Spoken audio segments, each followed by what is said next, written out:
Hey guys, what's up? क्या हाल चाल? This is CA Nikunj Goenka, your tax mentor and hopefully you're doing great. Let me tell you, आज का जो video बहुत ज़्यादा स्पेशल है क्योंकि आज स्टूडेंट्स का लॉन्ग पेंडिंग डिमांड जो है वो सुना जा रहा है और इस टॉपिक में मैं वीडियो बना रहा हूँ. I was very busy post budget because मुझे इनकम टैक्स का जीएसटी के मैथ्स अपडेट करने थे बिकॉज न्यू बैचेस स्टार्ट हो चुके हैं.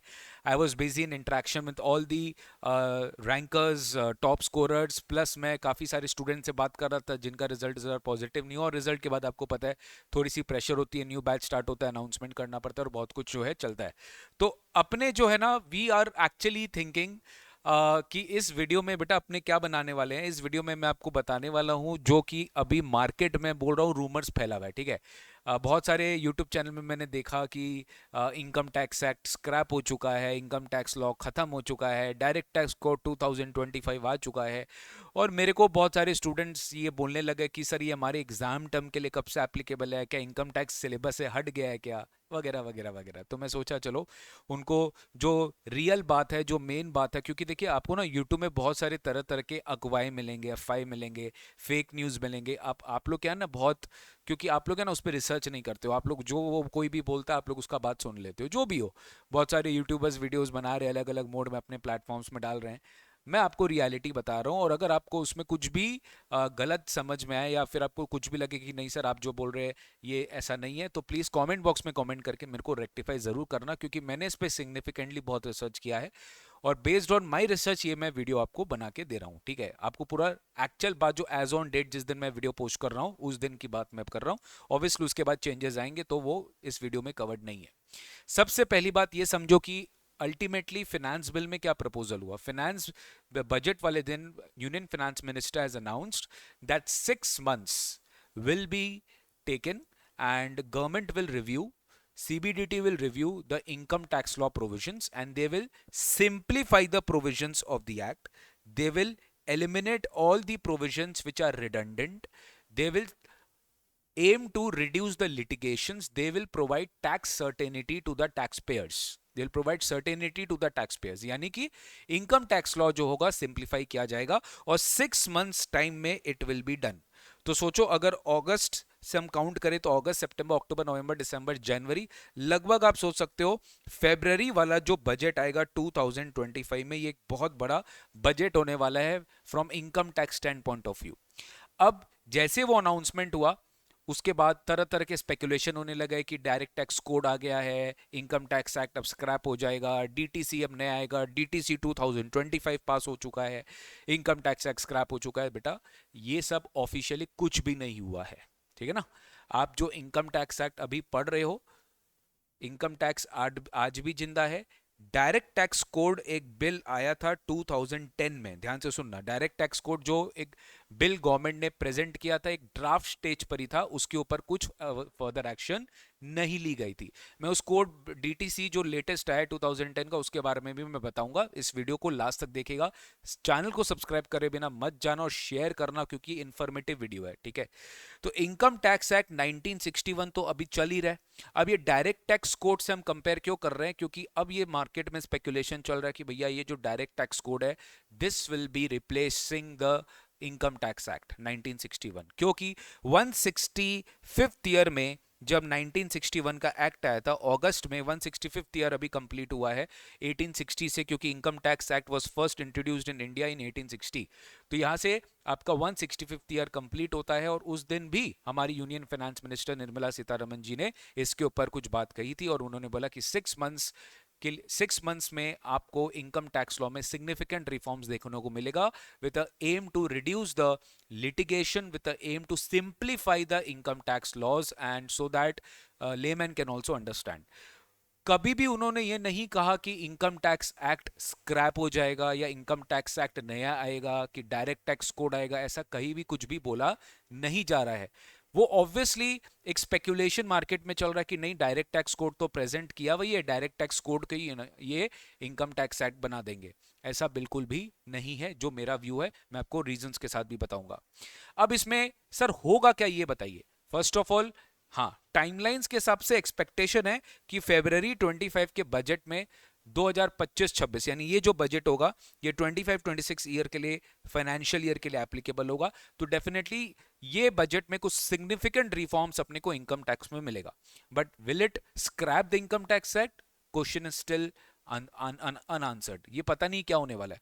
बट सर इतना मैं आपको जरूर बता सकता हूं based on the latest update जो हम न्यूज आर्टिकल्स में पढ़ते हैं, क्योंकि देखिए न्यूज में बहुत सारे जो होते हैं ना, जो रिपोर्टिंग होती है, जो ऑफिशियली उन्हें पता चलता है, not through a notification but obviously interviews लिया जाता है, या कोई भी पब्लिक डोमेन में इफ दे से एनीथिंग, सो वो न्यूज में हमें पता चल जाता है, न्यूज आर्टिकल में हमें पता चल जाता है।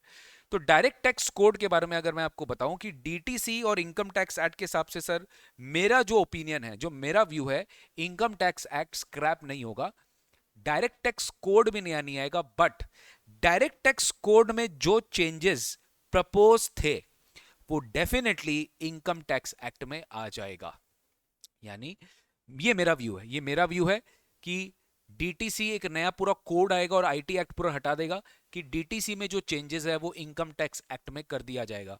यानी कि इनकम टैक्स एक्ट में सिग्निफिकेंट चेंजेस हम एक्सपेक्ट कर सकते हैं। ये मेरा ओपिनियन है, हो सकता है डायरेक्ट टैक्स कोड भी आ जाए, मेरे को प्लीज एम मत कर लीजिएगा, this is my thought. But मैं आपको इस वीडियो में ये समझाने वाला हूं कि ये जो चेंजेस है कब तक एक्सपेक्टेड है। 6 मंथ्स में सीबीडीटी ने कमिटी फॉर्म किया है under the supervision of chief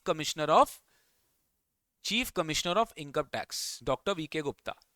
ठीक है, उनके सुपरविजन में ये कमेटी बनाई गई है जो कि स्पेसिफिकली इस पे काम कर रही है कि इनकम टैक्स एक्ट अभी जो करंट सिचुएशन में है उसको किस तरह से सिंप्लीफाई किया जा सके, उसमें सब सेक्शन क्लॉजेस, सब क्लॉजेस, एक्सप्लेनेशन प्रोवाइजोस को डिलीट करके उसका सेक्शन सब सेक्शन किस तरीके से उसको स्टैंडर्डाइज किया जा सके, सिंप्लीफाई किया जा सके।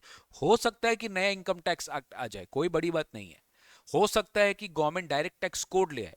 बट रिसेंटली जो आर्टिकल आया था, जो कि कल ही शायद एक आर्टिकल मैं पढ़ रहा था बिजनेस टुडे में, ठीक है, यहां पर क्या लिखा है एक बार देखते हैं।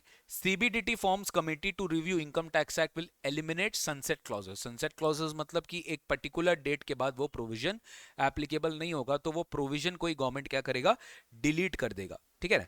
इन a post budget interaction, revenue secretary Sanjay Malhotra clarified that the review is not intended to create a new direct tax code. यानी कि इस रिव्यू का ये मतलब नहीं है कि एक नया डायरेक्ट टैक्स कोड आएगा, but to conduct a comprehensive examination of the existing law. Existing law जो होगा उसकी कॉम्प्रिहेंसिव एग्जामिनेशन होगी। An internal committee under the CBDT has been established to review the income tax act of 1961। The committee will be led by VK Gupta, chief commissioner of income tax. Union Finance Minister announced the formation of the committee during a July 24 budget speech, emphasizing that the review process would be completed within 6 months.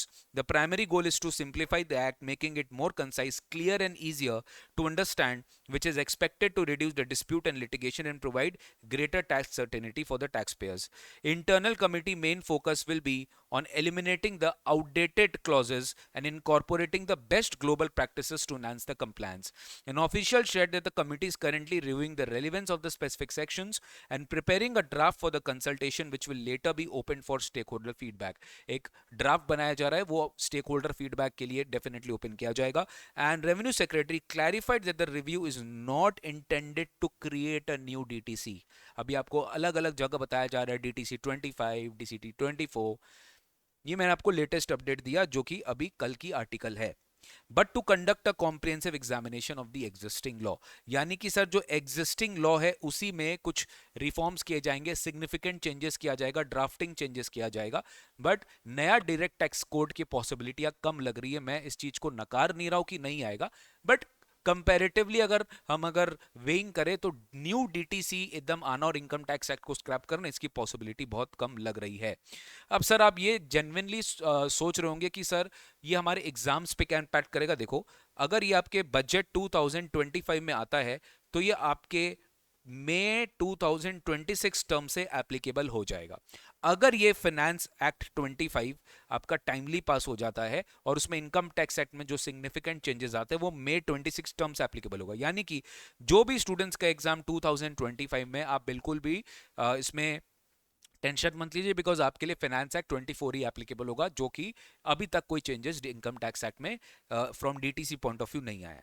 ठीक है sir. Next point sir, हमें कुछ changes बताएंगे कि किस तरह के changes expected है। देखो अगर हम डीटीसी के लाइंस में सोचे कि मैंने मैंने ऐसे एक ओवरऑल व्यू लिया था, मैंने बहुत डिटेल में मैं नहीं पढ़ा, बट ओवरऑल व्यू जब मैं ऐसे बिल देख रहा था तो मेरे को कुछ एक होता है ना, कुछ चेंजेस जो मुझे सामने दिख गया, तो वो मैं आपके साथ शेयर कर देता हूँ। और भी डिटेल्स में मैं आपके लिए वीडियोस बनाता रहूंगा विद रिस्पेक्ट टू दिस, तो आप प्लीज चैनल में अपडेटेड रहिएगा। सबसे पहली बात जो मेरे को बहुत अच्छा लगा इस पर्टिकुलर चेंज में, कि भाई ऑब्वियसली बहुत वेलकमिंग स्टेप है, बहुत सिग्निफिकेंट पॉजिटिव चेंजेस है from tax payers point of view, कि भाई डायरेक्ट टैक्स कोड में फाइनेंशियल ईयर वाला कॉन्सेप्ट बताया गया है। मतलब प्रीवियस ईयर असेसमेंट ईयर का कॉन्सेप्ट खत्म हो जाएगा। बहुत ज्यादा डिफिकल्टी होता है टैक्स पेयर को ईयर के पॉइंट ऑफ व्यू से, तो कंफ्यूजन नहीं रहेगा, खाली फाइनेंशियल ईयर फॉलो होगा, दैट इज अप्रैल टू मार्च। दूसरी बात, रेसिडेंशियल स्टेटस में जो अभी कैटेगरी होता है आरओआर, आरएनओआर, एनआर, इसकी जो कैटेगरी होगी अब खाली दो होगी, या तो रेजिडेंट होगा या तो नॉन रेजिडेंट होगा। फर्दर कोई सब डिविजन नहीं किया जाएगा। हेड्स ऑफ इनकम में हम 5 हेड्स ऑफ इनकम पढ़ते हैं। Income from salary, income from house property, profit and gains from business profession, capital gains and income from other sources. इनमें से दो हेड का जो है नाम चेंज किया जाएगा as per DTC. Income from employment यानी कि employment income, and income from other sources क्या जगह इनकम फ्रॉम रेसिडुअरी सोर्सेस, तो हेड का नाम चेंज किया गया जाने की संभावना है। कैपिटल गेन को अभी एग्जिस्टिंग एक्ट के हिसाब से स्पेशल इनकम माना जाता है, no deductions given, special rate of tax. But propose DTC के हिसाब से कैपिटल गेन अब स्पेशल इनकम नहीं माना जाएगा, वो एक नॉर्मल इनकम ही माना जाएगा, और टैक्स रेट उसमें करंट रेट के हिसाब से हो सकता है थोड़ा ज्यादा लगाया जाए as compare to current rate. Existing income tax act में जो है वहां पे 298 सेक्शंस है, ठीक है ना। वहां पे कितने सेक्शंस है? 298 सेक्शंस है एग्जिस्टिंग आईटी एक्ट में, 298 सेक्शंस है। लेकिन मैं आपको सही बताऊं उससे ज्यादा है, क्योंकि यहां पर 35 सीरीज में भी आप देखोगे तो 35 एडी, 35 सीसीए, तो इसको अगर आप अलग अलग सेक्शन मानोगे तो 298 सेक्शन से थोड़ा ज्यादा ही होगा। एनीवेज 298 सेक्शंस और 14 शेड्यूल्स है। इनकम टैक्स एक्ट में ये है। डायरेक्ट टैक्स कोड में 319 सेक्शंस है जो लेटेस्ट बिल के हिसाब से है, 22 शेड्यूल्स है, और सबसे बेस्ट पार्ट जो मुझे लगा भाई, सब सेक्शन क्लॉजेस, सब क्लॉजेस, एक्सप्लेनेशन, प्रोवाइजो, ये सब इतना नहीं है, उसको रिमूव कर दिया गया है डायरेक्ट टैक्स कोड में। तो सिंप्लीफाइड है, इजी टू रीड है, इजी टू अंडरस्टैंड, और एक बार में आप पढ़ सकते हो डायरेक्ट टैक्स कोड, ठीक है। व्हाट्सएप मैं डिस्क्रिप्शन बॉक्स में उसका लिंक दे दूंगा, लिंक आप टेलीग्राम ग्रुप के थ्रू ज्वाइन कर लेना। टेलीग्राम ग्रुप में मेरा डीटीसी है, डायरेक्ट टैक्स कोड रहेगा, तो उसमें आप ज्वाइन कर लेना हमारा टेलीग्राम चैनल, उसका लिंक मैंने डिस्क्रिप्शन बॉक्स में दे दिया है सर, ठीक है। तो ये था अभी अभी तक का अपडेट। अभी कुछ भी नहीं बोला जा सकता, सब स्पेकुलेशन चल रहा है, बट कुछ ना कुछ जैसे मेरे को हमें गवर्नमेंट के साइड से कुछ अपडेट आएगा तो you can see our channel, हमारे चैनल में वो अपडेट आ जाएगा कि हाँ भाई क्या चेंज आया है, भाई क्या प्रपोजल है, क्या हमें कुछ फर्दर सुनने को मिल रहा है। अभी के लिए प्लीज आप इस डाउट पे मत रहिए कि इनकम टैक्स एक्ट स्क्रैप हो गया है या direct tax code bill pass हो गया है, ऐसा कुछ भी नहीं हुआ है। Nothing has been done officially, अभी काम चल रही है। सीबीडीटी ने कमिटी बनाया है, वो मैंने आपको दिखा दिया। सीबीडीटी ने कमिटी बनाया है, वो committee chief commissioner of income tax V K Gupta के अंदर में वो काम कर रहे हैं, और डेफिनेटली कुछ सिग्निफिकेंट चेंजेस जब आएगा तो उसका एक draft presentation discussion paper will be presented in the public domain, उसके बाद ही हम आगे कुछ जो है डिस्कशन कर पाएंगे सर, ठीक है। फिलहाल के लिए अपने एग्जामिनेशन में जो चल रहा है वही एप्लीकेबल होगा, 2025 एग्जाम्स के लिए जो अभी चल रहा है वही एप्लीकेबल होगा। हाँ, बजट 2025 जब आएगा तब देखा जाएगा कि मई 26 टर्म, वो तो बहुत दिल्ली दूर है अभी सर, मई 26, नवंबर 26 में क्या होगा वो बाद में देखा जाएगा सर, ठीक है ना। फिलहाल मेरा ये व्यू है कि नहीं, इनकम टैक्स टैक्स क्रैप नहीं होगा, उसमें सिग्निफिकेंट चेंजेस अपने को देखने को मिलेंगे, वो जो है डेफिनेटली किया जाएगा, ठीक है। या फिर हो सकता है कि इनकम टैक्स अमेंडमेंट एक्ट आ जाए जो कि पूरे एक्ट के एग्जिस्टिंग सेक्शंस को अकॉर्डिंगली क्या करेगा, चेंज कर देगा, फालतू फालतू सेक्शंस को रिमूव कर देगा। जैसे कि ये तो मैं आपको ऐसे अपडेट दे रहा हूं कि 90 सेक्शंस ऑलरेडी रिडंडेंट डिक्लेयर कर चुके गए हैं, मतलब वो अभी ऑफिशियल स्टेटमेंट एज सच नहीं आया, मतलब हमें सोर्सेस के थ्रू पता चला है कि 90 सेक्शंस ऑलरेडी रिडंडेंट जो है सीबीडीटी को लग चुका है कि 90 सेक्शंस तो रिमूव होगा ही होगा। तो डेफिनेटली ऐसा नहीं है कि सेक्शन कम होगा तो कुछ और बढ़ेगा, कुछ ना कुछ होगा, बट एग्जिस्टिंग सेक्शन में 90 सेक्शंस ऐसे हैं कुछ कि वो उसका जो है उसको सिंप्लीफाई किया जाएगा, उसको कर्टेल किया जाएगा, उसका लेंथ जो है डिक्रीज किया जाएगा सर। ठीक है, फिलहाल के लिए अभी तक के लिए मेरा इतना ही अपडेट है बेटा। Thank you so much for watching this video. अगर वीडियो अच्छा लगा तो शेयर जरूर करना, लाइक जरूर करना, क्योंकि अगर आप लाइक नहीं करोगे, और कमेंट जरूर करना, क्योंकि आप लाइक कमेंट जितना करोगे उतना यूट्यूब इस वीडियो को शेयर करेगा बाकी सारे व्यूअर्स के साथ। Thank you so much, take care, God bless you.